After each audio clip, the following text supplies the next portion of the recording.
Welcome, friends. So, today we are going to discuss the basic concept of transfer pricing. What is transfer pricing? And also, why do we require transfer pricing regulations to be in place? What is the fundamental rationale behind transfer pricing provisions? So, before we get into the concept, just give you a brief idea of the basic concepts of transfer pricing. Well, friends, as you can see on the slide before you, there are three concepts which have been laid out: transfer price, transfer pricing, and arm's length price. These are all similar sounding words, but yet there is a technical difference between the three of them. What is transfer price?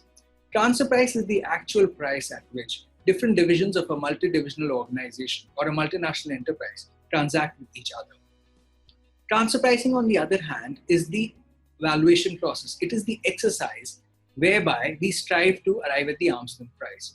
Arm's length price, of course, that's the kingpin of the three different concepts. It is the ideal concept. It is the concept towards which we are striving.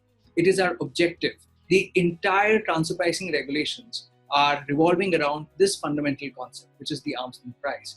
It is the market price or the fair value price at which multinational companies should ideally be transacting amongst themselves, which is to say, one parent should be transacting with its subsidiary at the arm's length price. So, my friends, having understood the three different concepts, we move on to the next slide, wherein we understand how exactly do multinational companies use transfer pricing to optimize their global tax cost. So, on the screen, you can see two jurisdictions: the high tax jurisdiction, country A, and the low tax jurisdiction, country B. In this example, we have the parent company in country A and the subsidiary in country B. What is really happening here is that the multinational company is resorting to optimization of its global tax cost by shifting profits from the high tax jurisdiction to the low tax jurisdiction. And how exactly would it be doing that? Well, a multinational company has full control over the pricing that it sets for any transaction that takes place across the borders. So, for example, in this case, the pricing between the parent and the subsidiary is completely within the control of the multinational company. Is there any mechanism whereby we can test this pricing so that we can ensure that this is a fair pricing?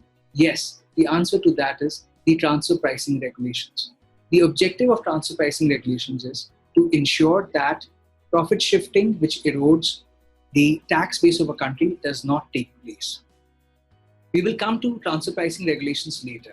Just coming back to profit shifting.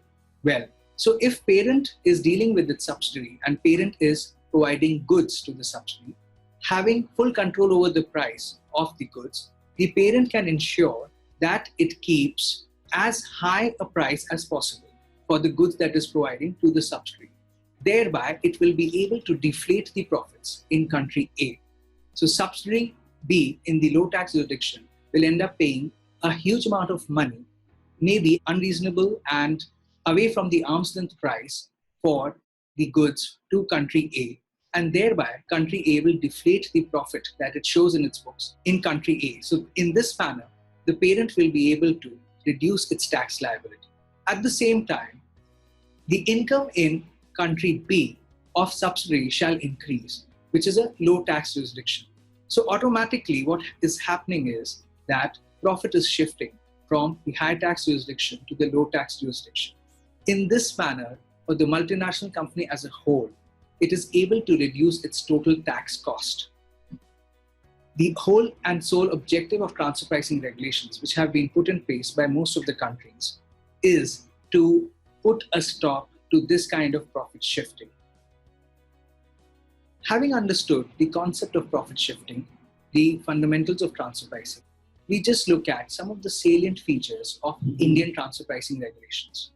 Well, until 2001, the country did not have any specialized transfer pricing regulations.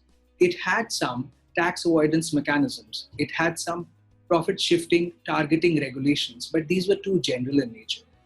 Till 2000, in India, in the past 2 decades, we saw a sea change in terms of globalization, liberalization of the economy. As multinational investment was pumped up in India, the government obviously felt the need to regulate transfer pricing and to ensure that the multinational companies were paying the fair share of tax in India. Towards this end, in 2001, transfer pricing regulations were introduced. These regulations in India, when introduced, were applicable only to cross-border transactions between related parties. Multinational companies were required to set their prices in accordance with the arm's length principle. To justify the price and to demonstrate that the price is as per arm's length pricing, they had to maintain detailed and comprehensive documentation. Stringent penalties have also been prescribed under the law for any taxpayer found to be erring under the transfer pricing regulations or not maintaining the arm's length price.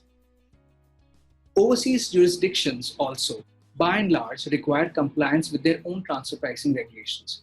Therefore, when we are dealing with the question of transfer pricing, we have to balance two sides: the Indian context, which is determined by Indian transfer pricing regulations, as well as the overseas context, wherein overseas transfer pricing regulations would come into play. Both regulations require that a fair share of the price or fair share of the profit should be paid in the respective jurisdictions. So, my friends, transfer pricing regulations, working with the transfer pricing regulations for the two countries is really like a tug of war, with each jurisdiction trying to claim a fair share of the profit in the total value generation that we see in a particular transaction. So, my friends, this was just a basic concept of what is transfer pricing, what are the key terminologies which are used in transfer pricing, and giving you salient features of the transfer pricing regulations. As we move forward in the subsequent modules, we will dive deep into what are the documentation requirements, what are the methods that can be used, what are the nitty-gritties of the transfer pricing regulations. That's all for today. Thank you.